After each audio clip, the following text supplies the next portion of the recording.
पिलाମାନେ ଶୁଣିଛ विद्यालय कैबिनेट गठन विवरणी 18 तारीख 17/4/2023 सोमवार दिन आम विद्यालय परिसर में अध्ययनरत छात्र छात्री मानक नहीं प्रधान शिक्षक अध्यक्षतार स्कूल कैबिनेट गठन निमंते एक बैठक अनुष्ठित हो जाएगी।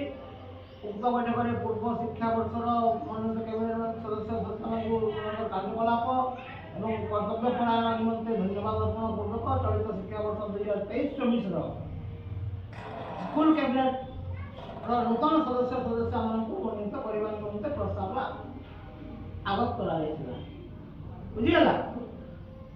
आओ से कैबिनेट सदस्य मैंने मुख्यमंत्री प्राची जेना, शिक्षा मंत्री प्रीतिश भाई, क्रीड़ा मंत्री आदिशा लहेरी, खाद्य मंत्री टेकचांद देवान, परिवेश मंत्री प्रियांशी प्रधान, स्वास्थ्य और परिवेश मंत्री दुर्लभी पटेल, मीना मंत्री करेना बड़े।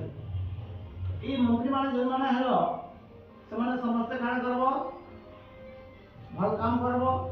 यदि भल काम करबो वाले तुम्हारा अगस्त में के प्राइज दिया best volunteer prize, best minister, best cabinet minister prize दिया बुझीगला। ठीक है, थैंक यू।